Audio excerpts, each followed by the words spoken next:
Secretary या सर्व financial labour minister prime minister या सगळ्या पेपरवर स्टॅम्प झालेला आहे. पेपरवर आपण करून आलाय. आपल्या सज्जनांनी जो रिपोर्ट बनवला फाईल रिपोर्ट तो त्यांना दिलाय आणि त्यांना सांगितलं एवढे पैसे तुमचे जे लोक आज कार्याचे पैसे डिस्ट्रीब्युशन करतात दरवेळी 1 लाख कोटी जमा होतात आणि याचे पैसे इंटरेस्ट मिळतात ते जवळपास 1 लाख कोटी एवढे मोठे आमचे पैसे धरले पण आमच्याकडे तुमच्या आज पैसे पूर्ण होतात तुम्हाला आमचे पैसे द्यायला तुमची माय का आपण वर्गना करे नंबर कसा आतापर्यंत सगळी राबलो घरा समाजासाठी सरकारी देशासाठी पण आपण नाही हे आपल्याला आज कळलेलं आहे. बरोबर आहे का? ज्या पोरांच्या ज्या आपण विकत घेतल्या कुठं विकत घेतल्या त्यांना शाळेत पाठवलं कर्ज काढले दुसरं केलं काय केल्या हे पोरं पण आपल्याला आज बाप म्हणायला तयार नाही कारण कोणाला 1000 रुपये आणणारा बाप नाही पाहिजे. बरोबर आहे का? जेव्हा 50,000 आणत होतो तेव्हा ते मोठे बाबा होतो आपण पण आता 1,000 कोण बाबा म्हणतो आपल्याला ठीक आहे ना? बरोबर आहे. आणि आपण आता हे सिद्ध करायचं की जीवन हे मेरा अकेले का प्रवास आहे. जीवन माझं आहे आणि मी ते जगणार आहे आणि त्यासाठी ज्यांनी मला फसवलं त्यांना मी फसवणार तर कधीच नाही पण त्यांच्याकडून माझा हक्क घेतल्याशिवाय राहणार नाही. बरोबर आहे का?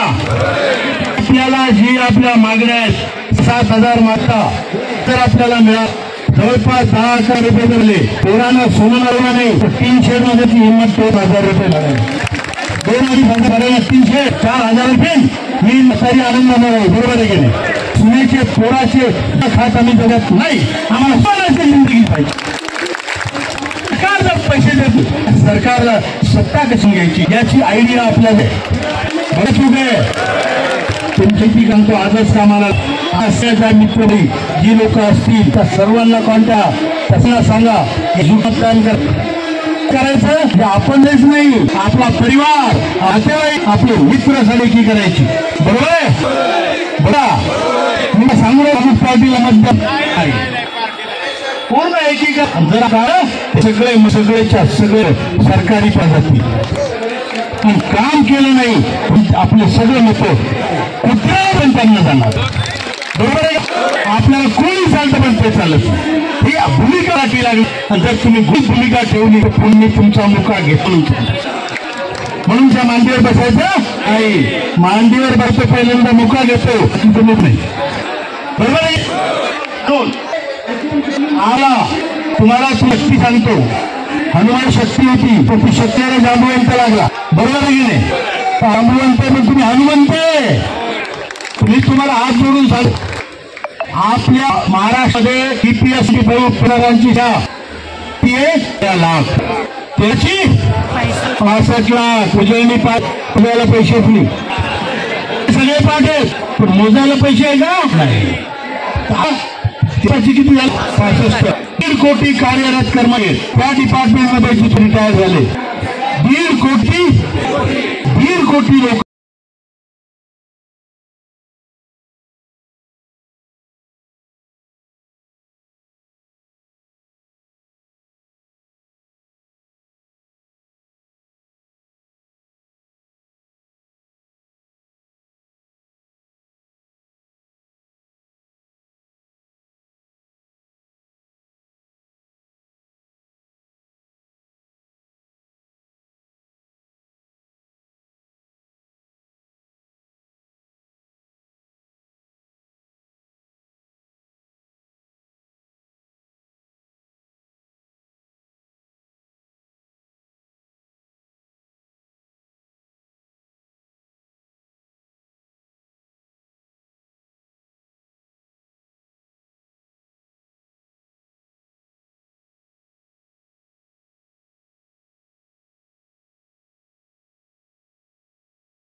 आणि लवकरात लवकर आपला विजय मिळू शकतो, आपल्याला हे लक्षात ठेवा.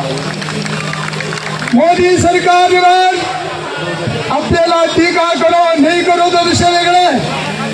मात्र जी आम्हाला समजला तो विषय असा आहे की मोदी सरकारमध्ये केव्हाही कोणत्या दिवशी चांगली घोषणा होऊ शकते, हेही लक्षात ठेवा.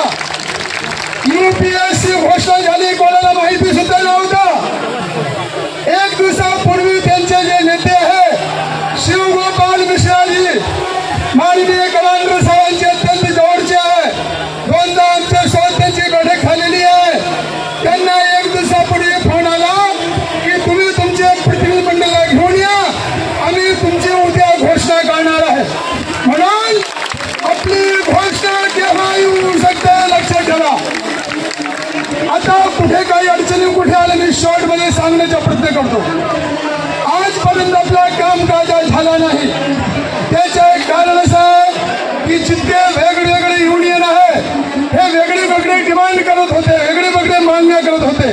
कोणी सांगत होता आम्हाला 3000 रुपये दिले तरी चालते, कोणी सांगत होता आम्हाला 5000 दिले तरी चालते, कोणी सांगत होता की अशक्य आहे 10,000 रुपये द्या आणि सोबत महिलाही भत्ता पण द्या.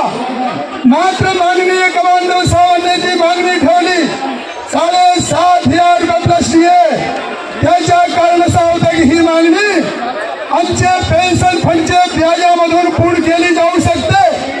थोडाफार डीएचा फरक जो आहे तो केंद्र सरकारने द्यावे आणि दोन लोकांचे जीवन जगणे पुरता आहे.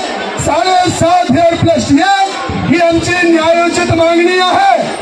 एक आणखी कारण होता की 3,000 रुपयाची शिफारस कोळशारी समितीने केली होती 2012-13 मध्ये, त्याची किंमत सुद्धा 7,500 रुपये आहे. म्हणून आम्हाला 7,500 रुपये पाहिजे म्हणजे पाहिजे. मित्रांनो, पण लक्षात ठेवा याच्यावर सर्व ठिकाणी चर्चा सुरू होते. अंतिम प्रस्ताव सुद्धा तयार झाला होता. मी तुमच्या समोर सांगतो, या परमात्म्याच्या समोर सांगतो, खोटा बोलत नाही. पण काही गोष्टी असे झाले, काही पॉझिटिव्ह झाले, काही निगेटिव्ह झाले. पॉझिटिव्ह गोष्ट अशी झाली की जितके श्रम संघटना आहे, सेंट्रल ट्रेड युनियनचे जितके संघटन आहे, या सर्वांनी 24 जून 2024ला माननीय वित्तमंत्री महोदयाची भेट घेतली आणि ते सर्वचे सर्व एकमुखाने त्यांनी मागणी केली की मला 9,000 रुपये देण्यात द्यावे, म्हणजे की आम्हाला 7,500 रुपये प्लस डीए देण्यात यावे. आम्हाला आनंद झाला की फार चांगली गोष्ट आहे. जे काही त्यांचे श्रमिक संघटनेचे लोक आहे, माननीय कमांडर साहेबांच्या संपर्कमध्ये आहे, कमांडर साहेबांनी त्यांच्यावर अभिनंदन केला. आम्हाला आणि आपल्या पाटील साहेब सारख्या लोकांनी तिथे पाठवला की यांच्यावर अभिनंदन करा की तुम्ही आमची मागणीचा सपोर्ट केलेला आहे. आम्ही जाऊन सपोर्ट केला. पण एक गोष्ट आणखी निगेटिव्ह झाली की अशी की आता या 19 तारीखला तुम्हाला माहिती असेल भारतीय मजदूर संघटनेने उडी मारली आणि फक्त 5,000 रुपयाची मागणी समोर केली. 5,000 रुपये आम्हाला देण्यात यावी. ही मागणी समोर ठेवल्यामुळे लक्षात घ्या, तुम्हाला का पुन्हा आंदोलन करावं लागलं. आपल्याला दिल्लीचे आंदोलन केल्यानंतर आंदोलन करायची आवश्यकता नव्हती. पण जेव्हा यांनी 5,000 रुपयासाठी उडी मारली, पुन्हा कमांडर साहेबांनी आम्हाला पाठवला की दिल्लीला जा. पुन्हा आम्ही आता भेटून आलो दिल्लीला. CPFC महोदयासोबत चर्चा झाली. त्यांनी सांगितलं की आता आम्ही तुमचा प्रभाव जो तुमचा जो ज्याला म्हणतो आपण म्हणतो प्रपोजल, तो आता पुन्हा रिवाइज करत आहे. म्हणजे आम्ही तुम्हाला 7,500 डीए देणार किंवा नाही लक्षात घ्या. याच्यामध्ये अडचण निर्माण झालेली आहे. कारण काय की BMS हे श्रमिक संघटना आहे आणि सेंट्रल गव्हर्नमेंट जे भाजपची सरकार आहे त्यांच्या जवळचे आहे, RSSच्या जवळचे आहे. म्हणून आज आपल्याला हे आंदोलन करायची पाळी आली की आम्हाला 7,500 म्हणजे 7,500 रुपये डीए पाहिजे. जर दिला तर कमांडर साहेब घेतील, मात्र यांच्या नंतर यांचा जो गळा असतो की नाही तो दावून ठेवतील आणि 7,500 प्लस डीए घेतल्याशिवाय आम्ही गुपचूप बसणार नाही. त्यांच्यासाठी याची सभा आहे.